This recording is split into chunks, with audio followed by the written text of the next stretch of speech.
नमस्ते अनि स्वागत छ तपाईहरुलाई आज मेरो यो YouTube च्यानलमा। आज चाहिँ म रोमानियाको घेरला एउटा सानो गाउँ बस्ती छ हैन, टापु। यो चाहिँ तपाईको बुकारेस्ट सहरबाट चाहिँ लगभग 500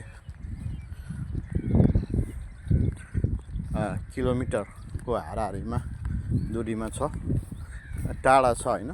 यो ठाउँ चाहिँ अलिकति कुल चिसो, त्यो ठाउँ हेरेर अलिक चिसो ठाउँ छ यो। र यहाँ एउटा तपाईहरुले देख्न सक्नुहुन्छ सानो खोला चाहिँ बगिरहेको छ र यो चाहिँ एउटा गोरेटो बाटो। अनि यहाँ देख्नुहुन्छ तपाईहरुले सानो पार्क जस्तो बच्चाहरु खेल्ने ठाउँ यहाँ चाहिँ, अनि एउटा स्विमिङ पुल पनि रहेको छ। रमाइलो हेर्दामा चाहिँ रमाइलो लाग्छ है। अनि यो सहरबाट चाहिँ धेरै टाढा भएको कारणले गर्दाखेरिमा चाहिँ आनन्द लाग्छ, धेरै कोलाहल छैन, मान्छेहरुको भिडभाड छैन हैन। आनन्दले नेपालको एउटा गाउँलाई जे होस् सुहाउने खालको चाहिँ ठाउँ छ, सुहाउँदो। माथि डाँडा छ हैन। यो जमिनहरु यहाँ चाहिँ प्राय जसो यहाँको जमिनहरु चाहिँ खेती गर्नको लागि प्रयोजनमा ल्याउने गर्छ।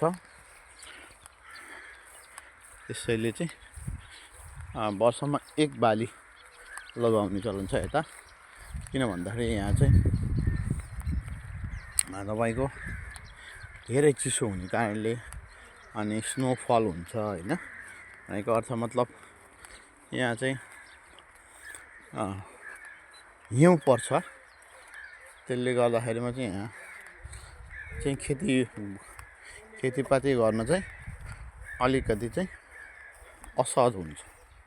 र अर्को कुरा यहाँ हामीले सुनिरहनु भएको छ सिजनल भिजा, जुन चाहिँ भन्ने गरिन्छ सिजनल भिजा।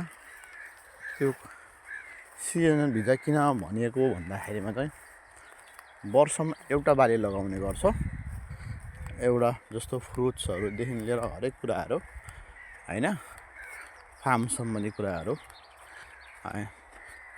एकचोटि टिप्ने अनि त्यसलाई गोडमेल गर्ने काम गर्ने भएको कारणले गर्दाखेरिमा चाहिँ 6 महिनाको चाहिँ सिजनल भिजा भनिएको है। त्यो सिजनल भिजा चाहिँ 6 महिनाको मात्र हुन्छ, त्यसपछि यहाँ चाहिँ काम हुँदैन।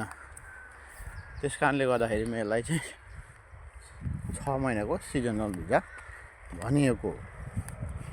र अन्य जानकारीको लागि तपाईहरुले मेरो YouTube च्यानललाई चाहिँ सब्स्क्राइब गरी लाइक, शेयर अनि कमेन्ट गरिदिनु होला है। अर्कोचोटि म तपाईहरुलाई यहाँको हरेक वातावरणको बारेमा अनि यहाँका नियमहरुको बारेमा, यहाँका मानिसहरुको बारेमा चाहिँ तपाईहरुलाई म भन्ने छु है त। हस् त, धन्यवाद।